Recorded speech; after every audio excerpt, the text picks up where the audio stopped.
A depressão pode ter um caráter profundo dos transtornos sexuais. Então a ajuda de um psicanalista é valiosa. Pode ter conflitos da infância embutidos no inconsciente. Uma mãe negligente, um pai perverso, uma mãe superprotetora, uma infância atormentada. Tudo isso fica recalcado em nosso inconsciente e, de repente, ele ressuma na adolescência, na idade adulta. Um choque pós-traumático. Ficou demonstrado depois da Segunda Guerra Mundial que muitos sobreviventes do campo de concentração, dos campos de horror, de aniquilamento, tiveram depressão pós-traumática. Eles se perguntavam: eu sou responsável pela morte de muitos. Como é que eu pude sobreviver e eles não? Então é necessário que procuremos ajuda especializada do psicoterapeuta, do psiquiatra, como sendo de efeito muito grande para ir até as causas da depressão e afastá-las. São as depressões fisiológicas, psicológicas, psiquiátricas. E merece considerar também transtornos terríveis de conflitos que nós guardamos. E antes nós tínhamos o confessionário católico para fazer a catarse. Hoje nós temos que ir ao consultório médico, do psicólogo, do psicoterapeuta, para também vomitar. Quantos temos compromissos? Em um belo livro, Os Pantanais da Alma, o seu autor, eminente psicólogo norte-americano, conta uma história profundamente comovedora. Ele, de repente, recebe um telefonema de uma senhora. Sua agenda, na condição de psicoterapeuta, estava repleta. Tinha pacientes para futuros meses. E a voz lhe diz: doutor, eu necessito de conversar com o senhor. Necessito de 2 horas do senhor. Mas não quero que o senhor diga nada durante as 2 horas. Eu tenho que vomitar o que trago dentro de mim, que está me matando. 2 horas do senhor. Eu lhe mandarei a minha fotografia. E espero que o senhor marque um momento para me receber por 2 horas. E ele achou aquilo curioso. O paciente necessita da orientação terapêutica. Ele necessita de uma voz amiga, do apoio técnico especializado, de alguém que consiga penetrar no fosso profundo e abra a porta para que se liberte de todos aqueles conflitos. E no dia aprazado que ele marcou, a criatura veio. Chamava-se Ilse. E ela então lhe narra que estava certo dia numa praça do mercado, na Alemanha. E então, de repente, como estavam muitos judeus, as tropas SS cercaram a praça. Eram as tropas da elite de Himmler, encarregadas do extermínio final, a solução final: matar todos os judeus da Europa, especialmente nos países conquistados. E então todos foram presos e ela também. Então ela começou a gritar: eu não sou judia, eu sou alemã, não sou judia. E foi empurrada num camburante: mas eu não sou judia. E um soldado disse: mas você viu demais. Você viu coisas que eu não devia. E ela foi levada para um campo de concentração na Polônia. Foi jogada lá. Mas, disse ela, o que mais me aflige foi quando nós chegamos ao campo. Uma lembrança, porque foram feitas 2 filas. A fila da direita é direto para a câmara de gás e a fila da esquerda para os trabalhos forçados. Eu fui colocada na fila da esquerda e ao meu lado, na fila da direita, estava uma jovem mãe judia com uma criancinha de 3 para 4 anos. À medida que nós avançávamos, ela para a morte e eu para a vida, ela me olhou intensamente nos olhos, não podia falar, porque senão os guardas aplicavam terríveis golpes. Ela me olha e olha para a filha e empurra a menina para mim, porque estando comigo estaria salva. Então a criança olhou para mim suplicante e eu a empurrei de volta à sua mãe. E vi-as entrar na câmara de gás. Passaram-se os anos. Eu esqueci-me da cena. Terminou a guerra, eu sobrevivi. Vim morar nos Estados Unidos, em Chicago. Tornei-me bibliotecária. E certo dia que estava arrumando os velhos jornais de durante a guerra, eu vi uma foto. Era exatamente aquele momento em que eu empurrava a criança. Alguém fotografou, certamente os nazistas, eles eram muito organizados. E fotografaram o exato momento em que a criança me olhava e eu empurrei. E então estou sendo dominada pelo remorso. Eu matei aquela criança. Não consigo perdoar-me. Estou numa situação deplorável. Porque aquela criança poderia ter sido salva se eu não a tivesse empurrado. Então o Dr. James Hollis olha para ela, depois de fazer essa confissão, de jogar para fora um conflito terrível, durante 2 horas, e tenta conversar. Mas eu desagradeço a gentileza do senhor me ter ouvido. Talvez agora eu melhore. E ele não teve notícias do que lhe aconteceu. Como na depressão nós necessitamos às vezes de um amigo. No passado era o confessionário. Agora nós temos necessidade do psicoterapeuta. Ele talvez com a sua habilidade vá ao fulcro do nosso problema e consiga deslindar o enigma do nosso conflito, libertando-nos. Mas outros casos mais graves, temos necessidade de um psiquiatra para podermos tomar o medicamento próprio, aquele que vai forrar os neurônios e obrigá-los a produzir as substâncias que estão carentes em nosso organismo. Há um detalhe no tratamento do distúrbio de afetividade bipolar. É que assim que a pessoa melhora, abandona o tratamento, achando que já está curado. É um engano. Não deve abandonar o tratamento porque a depressão é perversa, ela volta. Depois que passa aquele efeito, porque os produtos têm uma consequência retar, demoram-se um pouco. Então a depressão volta com toda a força. E toda recidiva é sempre desagradável e perigosa, porque pode tornar-se um problema crônico, portanto de remoção impossível, pelo menos durante esta reencarnação. Mas há um recurso valiosíssimo ao lado da leitura das parábolas, ao lado do tratamento médico, a oração. Buscar a oração, unir-se à força cósmica do universo, abrir a alma a Deus. A depressão não impede o pensamento. É em torno dos problemas da afetividade, especialmente o transtorno bipolar da afetividade, muito conhecido como depressão, ou psicose maníaco-depressiva, como era conhecido até o começo do século XXI. A depressão é hoje um dos tormentos da sociedade. É de natureza tremendamente epidêmica. Está em toda a Terra. A Organização Mundial de Saúde estabelece que existem aproximadamente diagnosticados 360 milhões de depressivos. Se considerarmos aqueles que ainda não foram diagnosticados e se encontram nos tormentos desse transtorno terrível, a cifra é mais assustadora. Merece considerar, no entanto, por que o homem moderno, que atingiu o macrocosmo, que penetrou no bóson de Higgs, não é feliz. Qual a razão de tanta grandeza e de tanta miséria, de tantos júbilos e de tantas dores? A depressão é um fantasma que assusta as criaturas humanas. E quase todos nós, com raríssimas exceções, experimentamos-la.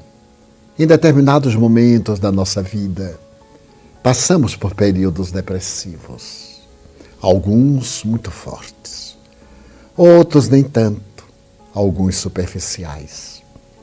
O próprio Carl Gustav Jung desceu ao fundo do poço, numa depressão tremenda, o que ele considerou muito útil, porque ele pôde vivenciar a tragédia do ser depressivo. Mas, com a sua genialidade, ele soube administrar aquele período difícil e dali retirou benefícios terapêuticos para salvar milhões. A depressão não é, portanto, um problema de atualidade. Ela sempre existiu, no passado com o nome de melancolia. Os gregos referem-se a essa melancolia como sendo uma punição dos deuses. Mas Aristóteles falava que Sócrates e Platão periodicamente entravam em melancolia quando se faziam inspirados pelos deuses. É que vale dizer que essa melancolia tinha duas vertentes, a punitiva e a inspirativa. A verdade é, no entanto, que o conceito de Hipócrates e mais tarde Galeno sobre a depressão tinha suas raízes numa experiência bíblica, na presença da bilis negra, que era resultado do pecado original. A tese ingênua e mitológica da Bíblia, do equívoco de Eva, do erro de Adão. Mas que através das sangrias dos vomitórios se poderia libertar o indivíduo do excesso de bilis negra. E os resultados eram lamentáveis, porque os que não morriam de desidratação permaneciam com tormento cruel. Mas a própria palavra depressão vem do latim depremere, que significa puxar para baixo. O depressivo é alguém pessimista, que perdeu o sentido da vida, é uma vida vazia. Não encontra um significado psicológico e, por isso mesmo, ele tem um comportamento muito especial. Claro, não se sabia essa ocorrência. Muitas vezes passava por preguiça, por indiferença perante os problemas dos outros, porque perde o depressivo a afetividade com os seres mais queridos. Daí ser chamada transtorno da afetividade. Exatamente por causa dos processos neuronais, das neurocomunicações, da produção das substâncias da alegria, do bem-estar, a serotonina, a noradrenalina, a dopamina, que são fundamentais para o nosso bem-estar. Essa dopamina que é tão importante, é tão notável essa substância hormonal dos neurônios, que quando o organismo produz em grande quantidade, o indivíduo tem distúrbio de Parkinson. E quando há muita escassez, ele tem esquizofrenia. No entanto, a sua dosagem é tão equilibrada para proporcionar o bem-estar, o prazer, a alegria. O notável psiquiatra alemão, Dr. Klein, fazendo estudo sobre a alegria, ele se refere muito à dopamina, especialmente depois de ter estudado, inclusive, tribos da Nova Guiné que ainda comiam carne crua, e de passar por outras tribos da Oceania, verificando a constituição do organismo do indivíduo e os fatores encarregados de produzir esse transtorno que a todos nos ameaça, exigindo que mantenhamos uma vida moral e mental saudável e nunca percamos o norte do nosso objetivo psicológico, para que a nossa existência seja rica de bênçãos e nos possam facultar o trabalho de autoaprimoramento moral, para dessa maneira vivermos saudavelmente. É curioso notar que a própria Organização Mundial de Saúde define que saúde não é a falta de doença, mas é o estado de bem-estar social, emocional, psicológico e espiritual, acrescentando também o equilíbrio socioeconômico, porque quando nos faltam os recursos para uma vida digna, nós ficamos aturdidos, não ficamos saudáveis e muitas vezes somatizamos as preocupações em transtornos emocionais ou em problemas orgânicos. Então, o que fazer diante das ameaças? Tecnicamente, nós sabemos que a depressão tem fatores endógenos, aqueles de natureza interna, a hereditariedade, as enfermidades infecto-contagiosas, as sequelas das enfermidades infecto-contagiosas. Mas tem também os eventos de vida, os chamados exógenos, como sendo a solidão, a ansiedade, o medo. E podemos acrescentar a rotina. Daí nós vemos muitas vezes a depressão dos aposentados, que de repente quebram aquela rotina e ficam em casa sem nenhum objetivo na vida. E entram em quadros perturbadores da depressão. A depressão tem um aspecto cruel, porque ataca em qualquer período. Ela pode ser infantil, juvenil, adulta, senil, pré-partum, pós-partum. Pode ter o caráter de um episódio único, pode ter as recidivas. E nós vamos encontrar aquela outra muito peculiar. As datas felizes da vida, o aniversário, festas de Natal, Ano Novo, Carnaval. O indivíduo faz depressão em mecanismos muito complexos da emotividade. Então, felizmente, a ciência abandonou a antiga assédia e assídia do século IV e também as punições medievais do século XII, quando a Igreja Católica considerava a depressão como sendo punição divina. A melancolia fazia que monges e religiosas, de repente, deixassem de servir, entrando nesse estado de apatia, o que constituía naturalmente, segundo as entidades teológicas, interveniência de Satanás. Claro que nos quadros da psicopatologia depressiva existem também interferências espirituais negativas, perturbadoras, de caráter obsessivo, como o Espiritismo estuda. No entanto, há aquela de natureza fisiológica, como há de natureza psicológica. Nem toda depressão é obsessão. Nem toda obsessão é depressão. Necessitamos ter muito cuidado nesses diagnósticos que alguns estudiosos do Espiritismo, inexperientes e precipitados, formulam diante de qualquer quadro, logo atirando a culpa nos espíritos sofredores, nos espíritos obsessores, fazendo diagnósticos que não correspondem à realidade. Devemos deixar para os técnicos o trabalho de bem discernir e ajudar com os nossos melhores recursos, as nossas terapêuticas, o passe, a água frutificada, as reuniões especializadas para, no caso de obsessão, termos a ventura de receber aquele perseguidor e fazer com ele a terapia da renovação, do perdão, para que abandone a sua vítima. Desta maneira, vivemos um momento de graves considerações, preocupantes em torno do problema da depressão. O depressivo não é indolente, não é preguiçoso, não está fugindo dos deveres. Simplesmente não tem a energia suficiente que os neuropeptídeos proporcionam para ele poder lutar, levantar-se pela manhã, cuidar da higiene, atender aos seus deveres mínimos que lhe constituem verdadeiros desafios.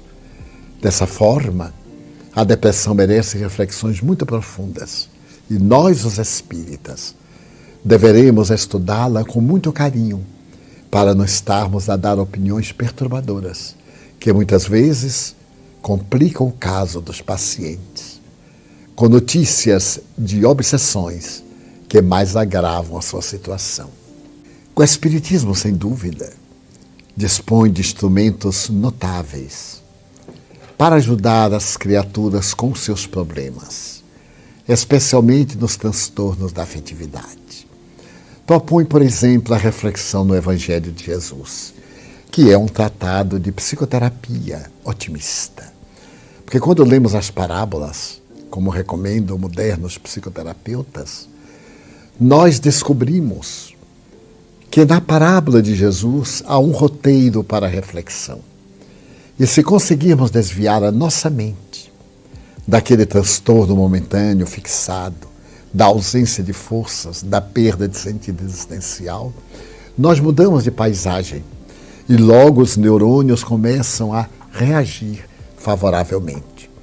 Eu me lembro, por exemplo, que 2 físicos quânticos de Harvard, os doutores David Bohm e Stewart Wolf, que não são religiosos, fazendo uma análise do cérebro, concluíram que os nossos neurônios cerebrais, quando são estimulados por pensamentos saudáveis, pelo amor, pelo perdão, pela solidariedade, pelo bem-querer, pelas ações nobres, eles emitem ondas que podem estar carregadas de fótons. Porque os fótons são aglutinadores de moléculas, então o indivíduo desfruta de bem-estar, goza de saúde. A tese é o seu pensamento e a vida que você leva. Porque, da mesma maneira, quando o indivíduo tem pensamentos deploráveis, perturbações do ciúme, transtornos do sentimento afetivo, ódio, vingança, sede de desforço, os neurônios produzem ondas semelhantes ao elétron.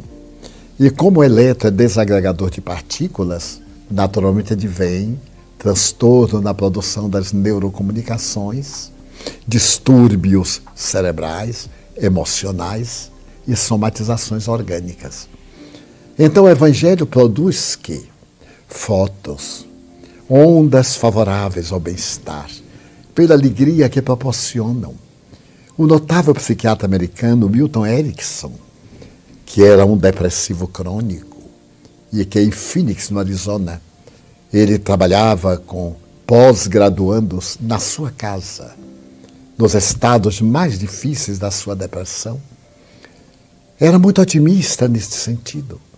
Ele dizia que a dele era incurável, talvez uma forte hereditariedade. Nós sabemos que teria um caráter de natureza transcendental. Quem pode avaliar os conflitos, os danos, os males que ele praticou em existência transata? Ele não era espírita, embora talvez fosse até espiritualista, pela maneira como ele tratava os pacientes. Ele narra uma das suas experiências que a mim me parece fascinante. Uma família muito rica convidou para visitar um membro desse mesmo clã, que era uma senhora viúva, numa depressão muito grave. Mas que ele não deveria apresentar-se como psiquiatra, porque na posição da família, um psiquiatra sempre era visto como cuidando de psicopatas. E eles gostariam de manter isso, ao que o Dr. Erickson reagiu, dizendo que ele não podia ser um farsante. Ele era psiquiatra e, se fosse atender a paciente, apresentar-se-ia como tal. Não tendo outra alternativa, os familiares concordaram. Ele foi visitá-la. Ela o recebeu na alcova, com todas aquelas características da depressão, o desânimo, o desencanto, o mal-estar, o estado distímico. E ele disse que era psiquiatra a convite da família, porque ela estava com uma depressão, explicou naturalmente de que se tratava. E ele tinha condições de fazê-la melhorar. Bem nisso, ele gostaria que ela lhe permitisse visitar a casa, para ele ter uma ideia de como era a vida que ela levava. Ela anuiu. E ele sai com um dos funcionários e nota que a casa era toda cinza, pintada de cores muito tristes, o que denotava o estado emocional da própria paciente. Percorreu vários cômodos e, quando passou pela sala de refeições, ele percebeu que em cima de uma fruteira estavam muitos telegramas sem abrir, muitas cartas fechadas. E ele perguntou ao funcionário: mas o que é isto? Ah, doutor, são convites que ela recebe, ela nem abre. São notícias, ela não abre, não tem ânimo, não se interessa.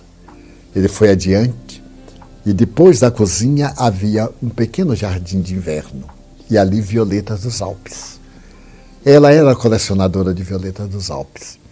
Então o funcionário disse: é a única coisa que ela cuida. Ela somente se levanta para molhar uma vez que outra, ou para fazer uma muda, transplantar uma folha, da qual se origina um novo vaso. Ele retorna, conversa com ela e diz: muito bem. Ela pergunta: qual é o remédio que vai passar? Nenhum.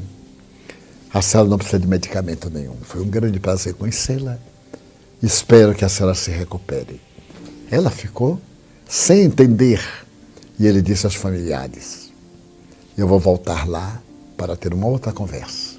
Dias depois ele voltou e disse: como passa? Ah, no mesmo, doutor. Eu venho aqui para dar-lhe um conselho. Apenas isto. A senhora é uma pessoa de alta importância em nossa sociedade. Recebe muitos convites? Ah, sim, muitos. Mas eu nem os abro. Pois não. É uma indelicadeza. A senhora não pode retribuir a gentileza das pessoas sendo descortês. É uma dama. Tem compromissos sociais e humanos. Quando receber um convite, a senhora abra-o. E tenha a gentileza de mandar um vaso de violetas. É um presente tão importante. Se ela gosta delas, as pessoas vão ficar gratificadas. E não lhe custa nada. Ela disse, bem, poderei fazer isto. Ele despediu-se novamente, dirigiu-se à família e esclareceu. Mandem todos os convites possíveis. Peçam amigos, a vizinhos, que mandem convites para aniversário, para bodas, para festas. E ela começou a receber os convites, abria e foi mandando os vasos de violetas. À medida que sucediam os dias, claro, o jardim quase desapareceu. E ela se viu na iminência de ir a uma floricultura comprar vasos, comprar xaxim, adubos químicos. E então já levantava mais de uma vez para fazer novas mudas. E assim foi. Libertou-se da depressão. Porque saía da cama para cuidar do jardim, para mandar os vasos. E quando ela morreu, 10 anos depois, o jornal colocou o necrológio. A Dama das Violetas deixa um grande legado para todos nós. É possível que na maioria das casas da nossa cidade, ela esteja presente através de um dos seus lindos vasos de violeta. Aí está uma prática modesta, simples, que é de encontrar um sentido psicológico para a vida. Uma razão de ser para viver, logo, o cérebro estimula a produção da dopamina e, por consequência, das outras substâncias. E a pessoa passa a ter melhores neurocomunicações. Encontra novamente a alegria de viver. Assim também, lendo as parábolas de Jesus. A doutora Elizabeth Lucas narra num dos seus livros algo interessantíssimo, que ela foi chamada para atender a uma abadesa que havia tido um AVC e por isso mesmo foi afastada da direção do monastério em que ela residia. Fez uma depressão profunda. E ao conversar a doutora com ela, perguntou, mas o que aconteceu na sua vida? Perdi a razão de viver. Eu era abadesa. Administrei com mão de ferro e com luva de seda esta casa. Sou uma das fundadoras da ordem e agora a vida é inútil, nesta cama, sem fazer nada. A doutora disse, mas vou lhe contar uma pequena parábola. Havia um homem que morava numa ilha e, de repente, ele se transferiu para o continente. Quando chegou no continente e as pessoas souberam que ele vinha daquela ilha, diziam, como? Como você pode ter abandonado uma ilha tão extraordinária? Um dos lugares paradisíacos da Terra. Como é possível que você abandonou aquele local encantador para vir morar no continente? A maioria de nós desejaria visitar a ilha, pelo menos por uns dias. E o homem foi ficando tão emocionado que disse, perdoe-me. Eu não sabia que era tão maravilhosa, embora morasse lá. Então a senhora está aqui, num quarto maior do que o de todas as monjas, com 2 janelas que estão bordadas de sol, com uma linda vista do jardim. É claro que a senhora está com alguma dificuldade de locomoção, mas está lúcida. Como é que a senhora abandona todo este conforto para se refugiar no continente da mágoa, no continente da solidão e faz a depressão?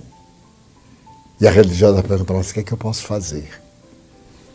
Conte as suas experiências administrativas.